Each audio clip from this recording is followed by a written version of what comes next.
Buenos días, buenas tardes, hermanos del Sol Sale para Todos Internacional. Soy el ministro Cristian Morales y muy contento de poder compartir en este día tan especial la palabra del Señor.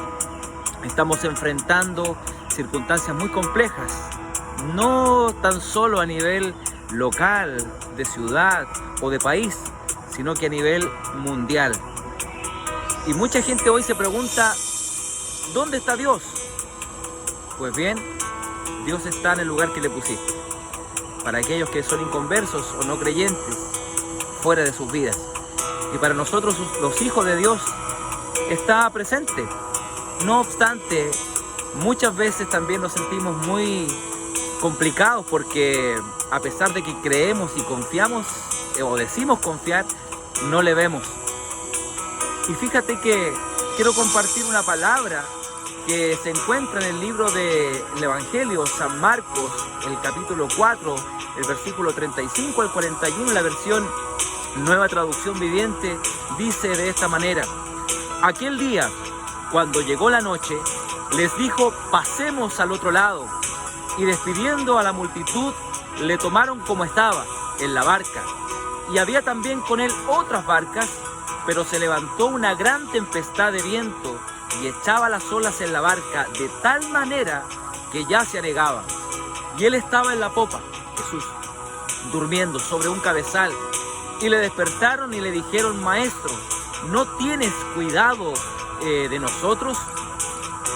¿O no tienes cuidado que perecemos? Y levantándose, reprendió el viento y dijo al mar: calla, enmudece. Y cesó el viento. Y se hizo grande bonanza y les dijo: ¿por qué estáis así amedrentados? ¿Cómo no tenéis fe? Entonces temieron con gran temor y se decían el uno al otro: ¿quién es este que aún el viento y el mar le obedecen? Marcos es un escritor muy particular porque él escribe de una manera y una forma muy especial.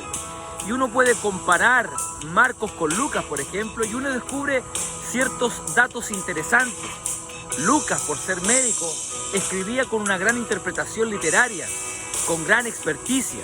Y Marcos, por su lado, escribía con un sentido quizás más tosco, más campechano, un poquito más brusco, por así decirlo, o una manera más fuerte.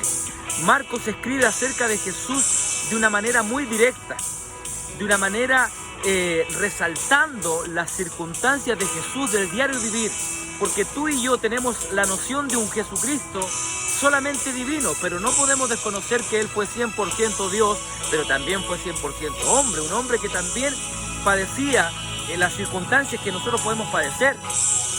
Y en algún momento Marcos empieza a relatar que cuando Jesús, por ejemplo, salió de Betania, tuvo hambre. ¿Quién se imagina a un Jesús teniendo esa necesidad de tener hambre? Como dejando a Jesús como un hambriento. Como también escribió que Jesús le daba ira a ciertas conductas. Por ejemplo, cuando le dijo a sus discípulos: ¿hasta cuándo voy a tolerarlos? Porque sencillamente para Marcos, él interpretaba que Jesús le daba ira a ciertas conductas, ciertas circunstancias. Marcos escribe de Jesús verdades que tienen un propósito y una intención, y es presentar a Jesús de una manera especial, de una manera cotidiana. Por ejemplo, Jesús, la divinidad, tuvo sueño y se puso a dormir, dice en este pasaje, y se acostaba a dormir en los momentos de más dificultad de sus discípulos. Eso como que le podría dar la razón a los que piensan que Jesús no les está escuchando, no le está poniendo atención. A lo mejor tú y yo sentimos muchas veces esa indiferencia de Jesús, entre comillas, esa indiferencia. Y Marcos, al interpretar de esto, está tratando con una buena intención y con mucha sabiduría presentarnos a un Jesús muy humano, distinto al de Lucas, distinto al de Juan. Pero Marcos presenta a un Jesús humano que se cansa, al que le da hambre, al que le da sueño, al que le da ira. Y quiere presentar a este Jesús con la naturaleza del hombre común. Pero eso tiene un propósito para la vida cristiana. ¿Por qué? Porque resalta las virtudes humanas de Jesús. Y esas virtudes humanas de Jesús son muy superiores a nuestras virtudes como seres humanos.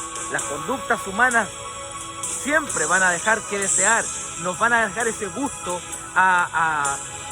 amargo muchas veces. Pero las actitudes quizás amargas de Jesús provocan dulzura en el hombre. Para el hombre espiritual las conductas de Jesús son muy especiales. Y primero tenemos que resaltar el texto bíblico. Dice que aquel día, Marcos comienza diciendo que aquel día, es decir, cualquier día de la vida, en el caso de Jesús fue aquel día uno de los días de su ministerio. Pero hay algo que resaltar.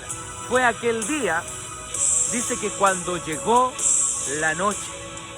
Y quizás para los jóvenes de hoy, la noche puede representar la fiesta, puede representar una oportunidad. Pero para los jóvenes de antes, la llegada de la noche podía ser un gran obstáculo. Como también para los cristianos, como tú y como yo, la noche puede provocarnos esa pesadumbrez.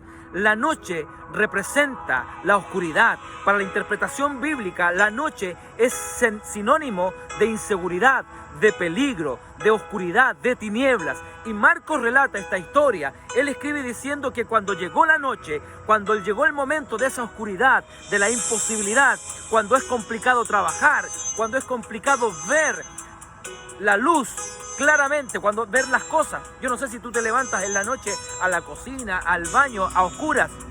Representa un peligro. ¿Por qué? Porque no vemos. Y Marcos está diciendo aquí, cuando aquel día, cuando llegó la noche, justo en ese momento, Jesús le dice a sus discípulos, vamos a pasar al otro lado. Y yo precisamente me vine a un lugar donde hay un río. Y donde se ve como todo tranquilo, como que es tomar un botecito, un barquito chiquitito y cruzar al otro lado porque todo se ve en calma. Y fíjate que lo que está diciendo aquí, que en ese momento cuando llegó la noche, les dice a sus discípulos, vamos a pasar al otro lado de ese río o de ese lago, en el mar, dice la Escritura. Y desde luego cuando Jesús dice, vamos a pasar al otro lado, Marcos comienza a relatar una historia que es bien particular. Jesús había estado en medio de una multitud, pero cuando llegó la noche, cuando vino la noche, Jesús quería estar con un grupo más íntimo, con un grupo más cerrado. Los invita a pasar al otro lado de ese mar, los invita a pasar a la otra orilla con una intención muy especial, con la intención de conocer la forma y la manera como el Jesús humano interactúa con sus discípulos. Y hay un mensaje muy implícito, muy claro, de que cuando llegó esa noche, Jesús se separó de la multitud para entonces irse con un grupo más pequeño hacia el otro lado. Porque déjeme decirle algo, toda la gente puede oír de Dios, pero no toda la gente puede intimar con Dios. Todas las personas pueden ver milagros de Dios, pero no todos pueden disfrutarlos. ¿Usted puede decir, Dios hace acepción de personas? No, todo lo contrario.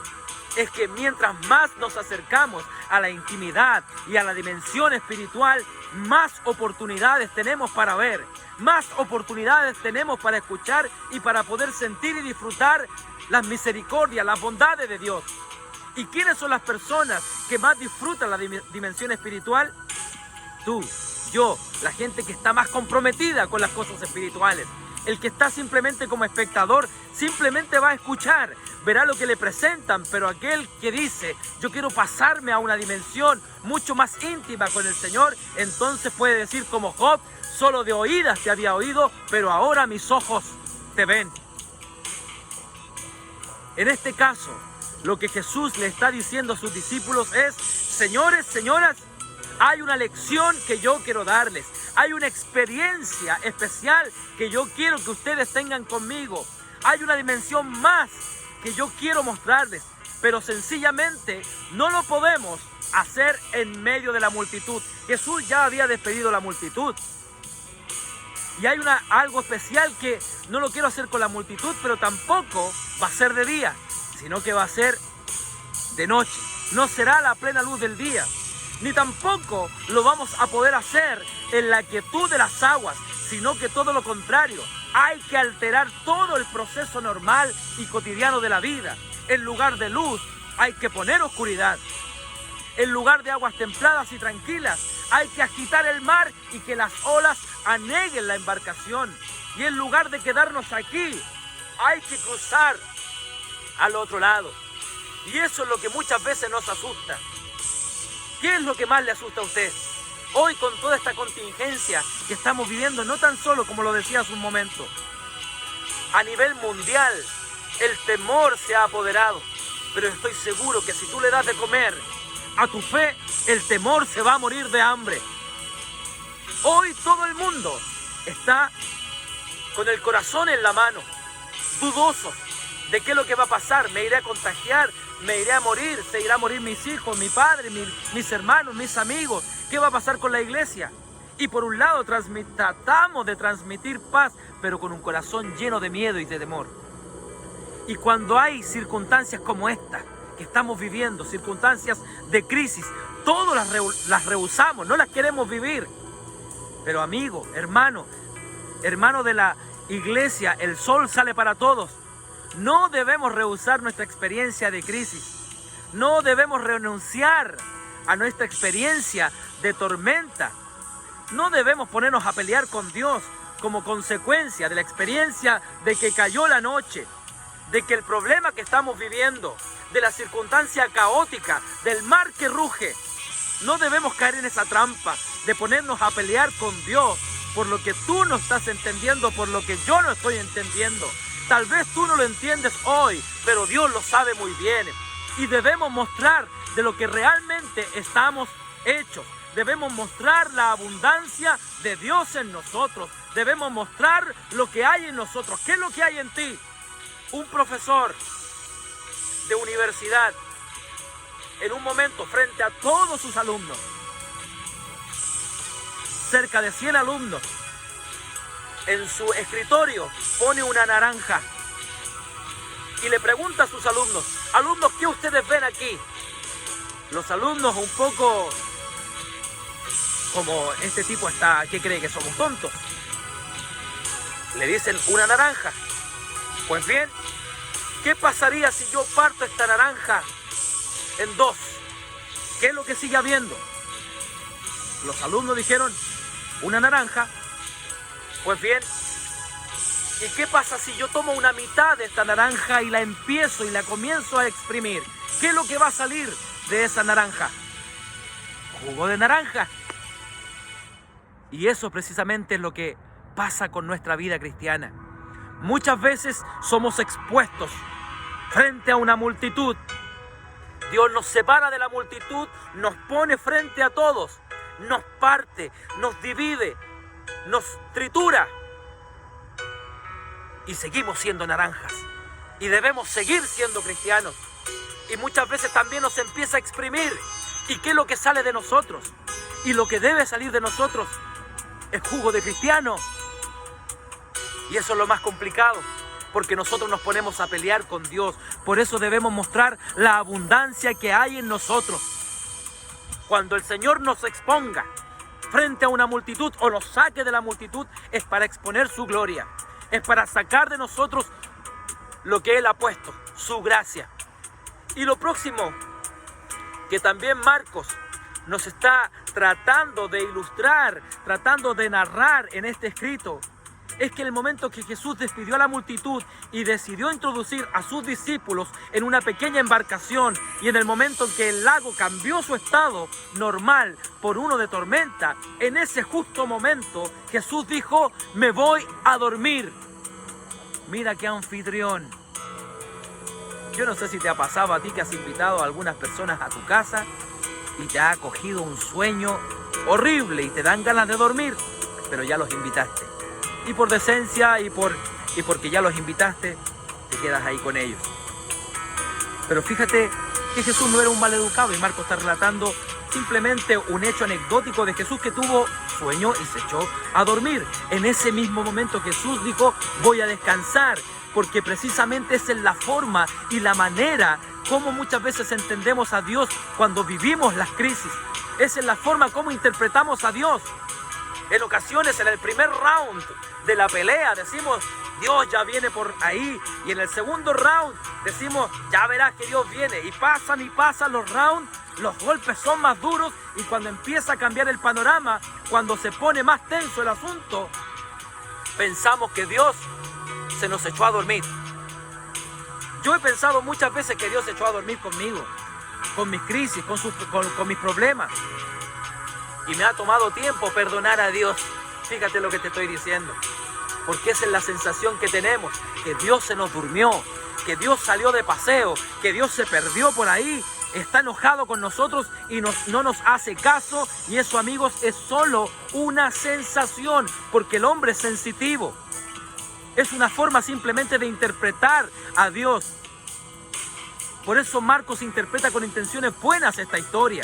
Quizás no escribe como Juan, como Mateo, como Lucas, pero tiene estas cosas hermosas y nos dice grandes verdades para la fe.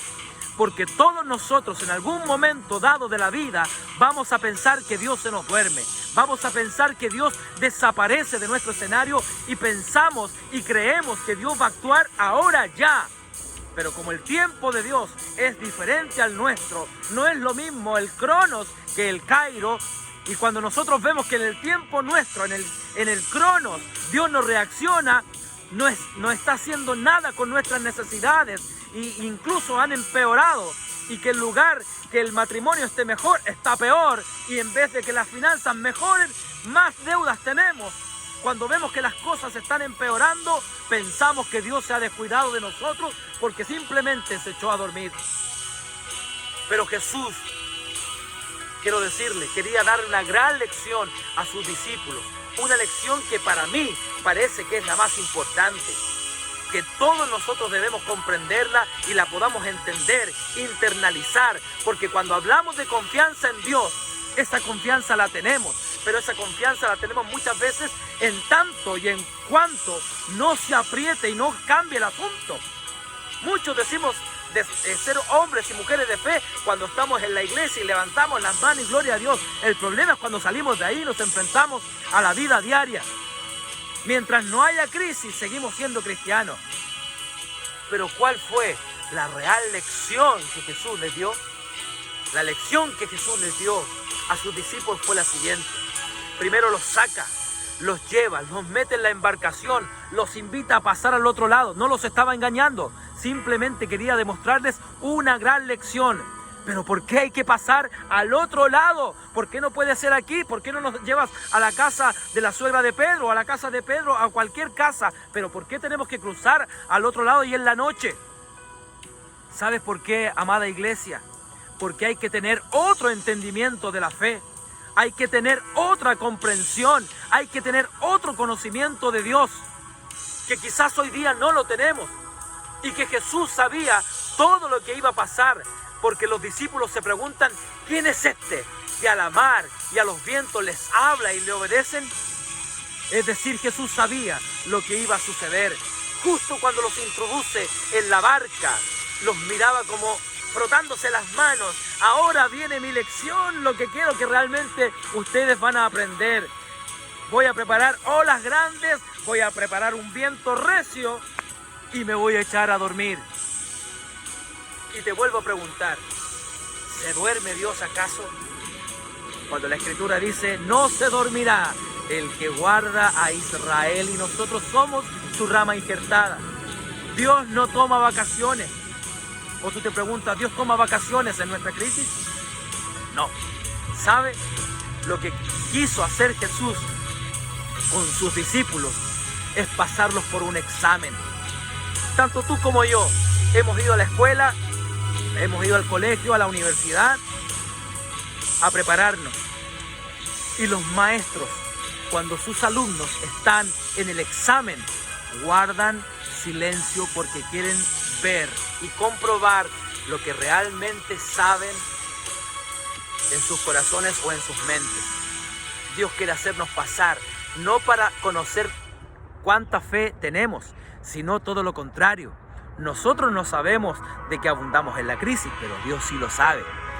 Y Dios no necesita saber cuánta fe yo tengo mediante una crisis, porque Dios de verme ya sabe cuánta fe yo tengo mediante una crisis.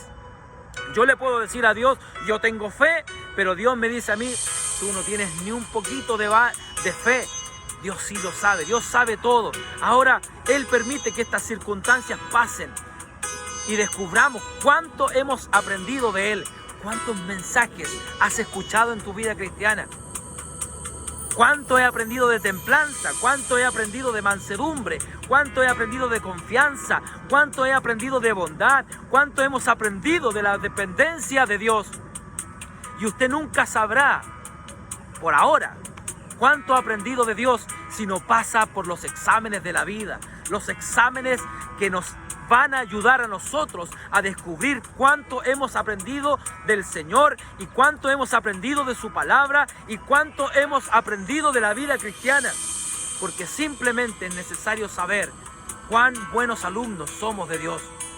Un Dios que todo el tiempo nos está diciendo que aprendamos a depender de Él. Pero cuando llega una experiencia de crisis económica, cuando llega el problema de los trámites, de la residencia, de la ciudadanía, de poder legalizarnos, cuando perdemos el trabajo, cuando empezamos a tener problemas en el matrimonio, ese es el momento de aprender que Dios es soberano.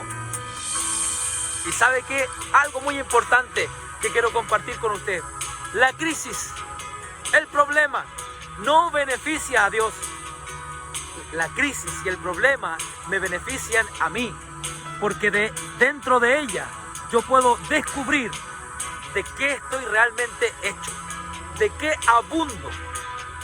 Como el apóstol Pablo nunca hubiese podido decir: esta leve y momentánea tribulación produce en mí cada vez más excelente peso de gloria. Si no hubiese pasado por la tribulación, por la crisis. Porque las crisis nos van a ayudar a nosotros a descubrir cuánta fortaleza de fe tenemos. Yo creo que a veces nosotros jugamos a la religión cristiana, jugamos a la espiritualidad, jugamos a ser un poquito más santurrones, pero nunca o muy pocas veces entramos en procesos de fe mayor, de crecimiento espiritual mayor. Porque en la experiencia de vida cristiana necesitamos vivir estas circunstancias, estas situaciones. Porque un creyente que no haya pasado por escasez no sabe lo que es vivir en la confianza de una vida en abundancia. Un cristiano que no haya pasado por la tormenta nunca experimentará la bonanza y la bondad de Dios. Un creyente que nunca se haya enfermado nunca va a saber lo que es el Dios de la sanidad, Jehová Rafa, y de la solidaridad de Dios con el hombre. Para conocer esas cosas, dice la Escritura, que es necesario entonces que padezcamos las obras. Y no es que queramos darle culto a esas cosas, para nada. Yo no soy de los que predica un evangelio fatalista o simplemente de prueba. Simplemente quiero animarte en esta hora a mirar de una manera distinta cómo la vida cristiana debe ayudarnos a vivir estos procesos de crisis mundial. En vez de ponernos a pelear con Dios, porque estas cosas van a venir, en lugar de ello, es mejor entender el para qué y no el por qué. Yo creo que es un buen por qué, porque el mundo se ha paralizado hoy y andan todos más tranquilos. Incluso hay imágenes que ha estado más limpia el agua, que hay menos contaminación. Hay gente que está descubriendo que tienen casa. Hay muchos que dicen: hoy me encontré con gente que no conocía. Mujeres dicen: estaba en mi casa y me encontré con un hombre que dice ser mi esposo. Porque no se conectaban, no encontraban los puntos, porque el trabajo diario. Y qué bueno que esta crisis nos está enseñando que hay un Dios que controla y domina absolutamente todo. Por eso no debemos cuestionar a Dios del por qué me está pasando esto a mí, sino descubrir que qué propósito tendrá Dios. Y en la vida tú y yo necesitamos aprender estas lecciones. La lección que los discípulos necesitaban aprender, para eso era necesario que pasaran al otro lado del lago. Era necesario que se subieran a esa embarcación pequeña. Y era necesario también que vinieran olas más grandes. ¿Quién se imagina una ola en este río tan tranquilo? Nadie se imagina una ola. Pero bueno, los discípulos tuvieron que enfrentarse a esas olas, a ese viento recio. Era necesario pasar en esa pequeña embarcación, que el viento se pusiera fuerte. Pero ¿cuál fue la lección que aprendieron? Que Jesús nos pasa por exámenes en la vida para que tú y yo descubramos cuánta solidez tenemos en Él. Cuánta confianza y abundancia de Dios tenemos. Fíjate que Pablo, también él escribía algo de acuerdo a su experiencia espiritual. Él siempre partía en su carta o tenía estas intervenciones en la palabra, por lo cual estoy seguro, siempre decía, que ni la muerte ni la vida, etc. Él está hablando de una seguridad. El Espíritu Santo lo estaba llevando a decir, estoy seguro que este coronavirus no me va a afectar, pero debo tener las precauciones normales. ¿Por qué tenemos que arriesgarnos para probar nuestra fe? Es Dios el que prueba. No seamos necios en probarnos nosotros. Nosotros debemos decir, estoy seguro que ni plaga tocará mi morada. Aleluya. Pablo decía, yo estoy seguro. El Señor está conmigo. Él dice, yo estoy seguro que nada, ni el diablo, ni ninguna cosa creada me van a separar de la relación que yo tengo con el amor del Eterno, de nuestro Dios. ¿Sabe por qué Pablo llega a esa conclusión?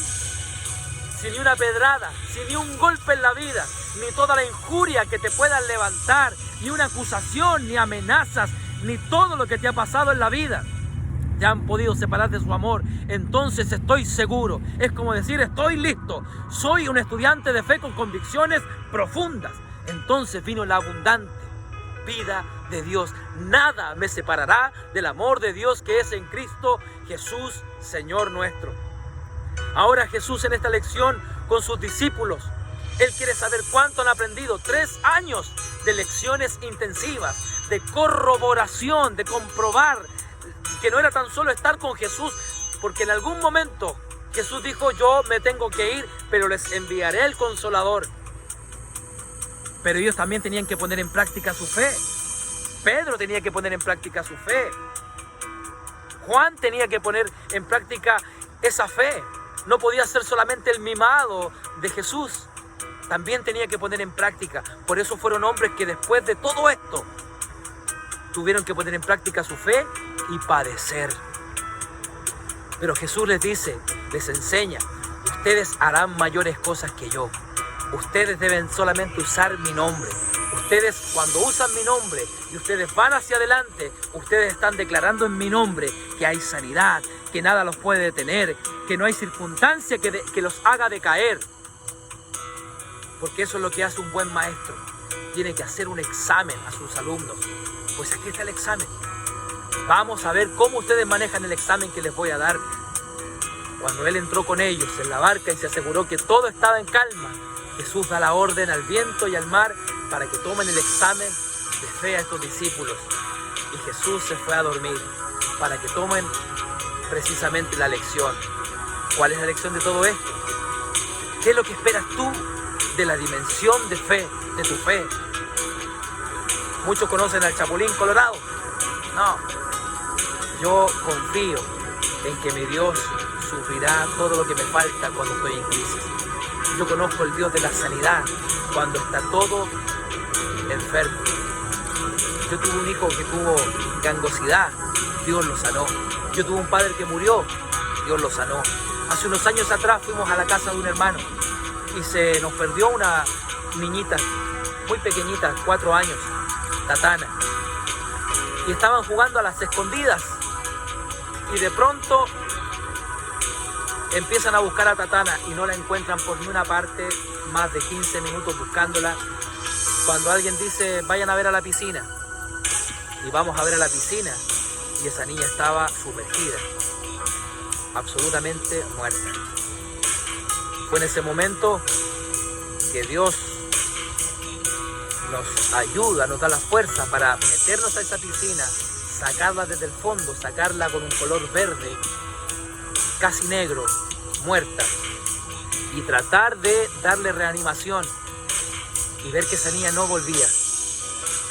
Fue el examen más duro que me ha tocado vivir, tan crudo, tan complicado. Pero fue el momento que el Señor me recordó que cuando venía esa crisis y había que pasar al otro lado, era porque Dios nos quería mostrar una nueva dimensión de la fe. Quizás Él no estaba ahí de una forma material, física, concreta, pero su Espíritu estaba ahí, que nos enseñó Talita Kumi, niña, a ti te digo, levántate. Esa niña no volvía. En 15 minutos su madre alrededor de nosotros clamando a la sangre de Cristo, a la palabra de Dios. Y sin embargo, el dador de la vida no permitía en ese momento que esa niña volviera. Llegó la policía, llegó la ambulancia y en un momento determinado la niña hace como un gesto, como tratando de tomarse de una partícula de oxígeno. Después de 15 minutos cualquier niño, cualquier persona podría quedar con vegetal, con muerte cerebral. Esa niña a los 10 días sale de ese hospital absolutamente sana, para la gloria de Dios. Y no fue por mi poder, simplemente porque Jesús estaba en la barca. Yo sé que nuestro Señor está todos los días con nosotros hasta el fin del mundo, pero Él también nos ha puesto, a ti y a mí, con esa mentalidad de empezar a poner en práctica la fe que tenemos. ¿Qué esperas tú? ¿Cuál es tu expectativa como cristiano? ¿Servir a un Dios que cuando digamos ¡ay!, inmediatamente Él venga a resolver el problema? ¿O estamos esperando a un Dios que nos ha dado instrucciones claras y específicas en su palabra para que, entendiendo el propósito y la voluntad de Él, no importa cuál sea la circunstancia en la vida por la que estemos atravesando, podamos confiar que el Dios nuestro es Dios eterno y para siempre, el Dios que nos acompaña incluso más allá de la muerte? Si Dios le ha dicho a los discípulos, si Dios le ha dado instrucciones de cómo deben enfrentar y funcionar ante esas circunstancias de la vida, es justo el momento para poner en práctica lo aprendido con el Maestro. Llevaban 3 años con el Maestro y aún no aprendían a tener una oración con autoridad. 3 años con el Maestro y aún no aprendían a lidiar con la crisis. 3 años y aún no aprendían a tomar el control de sus problemas. ¿Para qué sirve un cristiano que no tenga el control de las circunstancias de la vida? ¿Para qué sirve un creyente que se desespera y viva en la agonía? Porque déjame decirte, nuestro Dios no se agarra a los pelos, nervioso, a ver cómo lo hago ahora. Y es lo que quiere transmitir a nosotros, fe y confianza en medio de la crisis. Hay gente que tiene metas, pero no tiene determinación para sus metas. Hay gente que tiene sueños, pero se convierten en soñadores simplemente.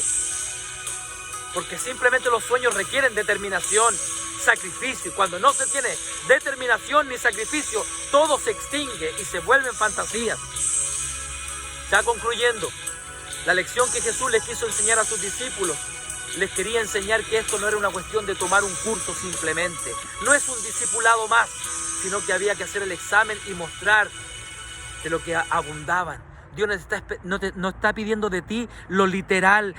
A ver si te sabes el versículo de memoria. Es la vida. Porque muchos pasan por el versículo, pero distinto es que el versículo pase por ellos. ¿Y qué tengo que hacer yo entonces cuando siento que el Señor no está? Entender que Él está siempre, todos los días, hasta el fin del mundo. Es que yo siento, no se trata de sentir. ¿Te imaginas un Dios que actuara por lo que siente? Debemos olvidar lo que sentimos. El gran problema es que vivimos más por lo que sentimos que por lo que creemos. Dios no nos mandó a sentir, Dios nos mandó a creer. Y debemos mantenernos creyéndole a Dios, creyéndole a su palabra.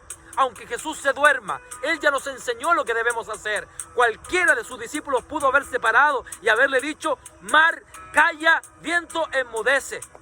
Porque Él nos enseñó cosas mayores, pero también nos dijo a nosotros que nosotros haríamos cosas superiores a lo que Él ya hizo en la tierra. Él no se desesperó, los discípulos sí. Tú y yo nos desesperamos, pero debemos tomarnos de esa confianza en nuestro Señor. Por eso Marcos concluye y cierra este relato: cuando todo queda en calma, cuando todo queda tranquilo, entonces ellos se dijeron los unos a los otros: ¿quién es este que a la mar y al viento les habla y ellos le obedecen? Pues todo lo que pidieras al Padre en su nombre, creyendo, yo lo haré. Este puede ser tú, este puede ser yo. Cuando Jesús se te duerma, será para que descubras el poder y la autoridad, para que aprendas a enfrentar las adversidades de la vida, para que pongamos en práctica lo que Él ya nos enseñó, para que podamos decir como Pablo: todo lo puedo en Cristo que nos fortalece. para que tomemos autoridad sobre toda circunstancia. Habrá un momento en tu vida donde tendrás que pasar al otro lado del mar y será de noche. Cuando te pasen al otro lado del mar y sea de noche, vas a decir Jesús y no escucharás nada. Mira bien lo que vas a hacer y te pondrás histérico, quizás gritando. Es ahí ese momento donde tienes que tomar el control de la palabra de Dios que Él ha depositado en ti, de lo que realmente estás hecho.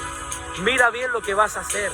Si vas a comenzar a gritar y a preguntarle a Dios para dónde se fue, o simplemente vas a empezar a afirmar, Dios está conmigo. Él está como un poderoso gigante. Cuando tomes control de tu situación, entonces Dios te honrará, porque Dios dice que Él honra a los que le honran. Aunque la lluvia no haga florecer, con todo yo me gozaré en nuestro Señor. Él va con nosotros, aunque no lo veas, aunque no lo sientas.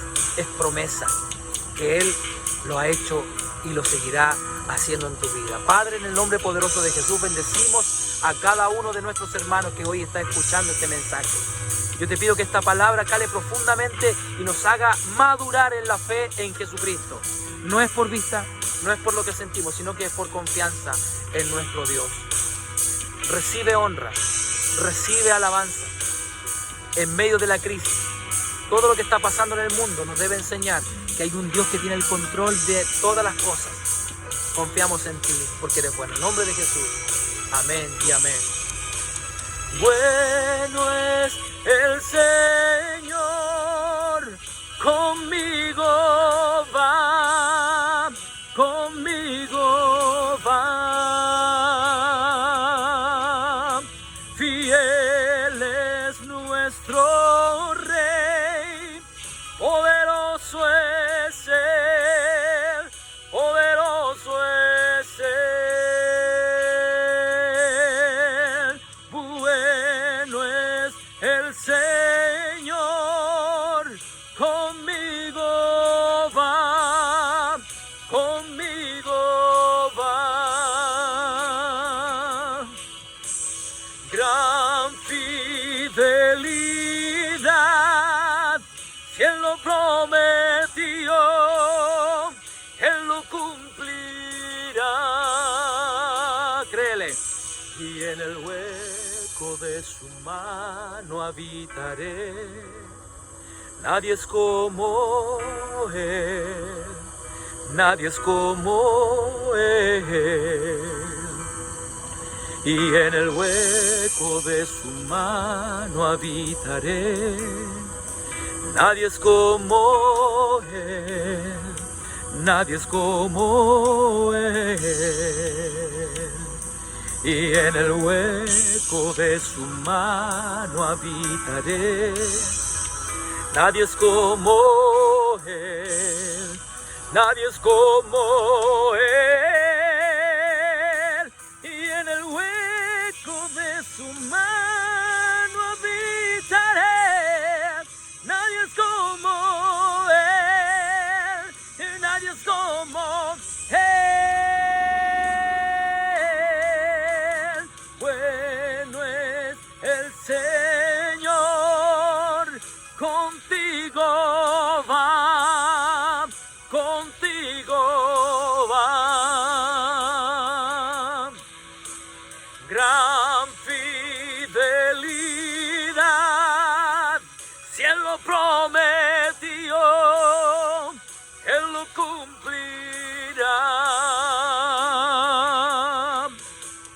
Bueno es el Señor, conmigo va, conmigo va. Gran fidelidad, si Él lo prometió, Él lo cumplirá.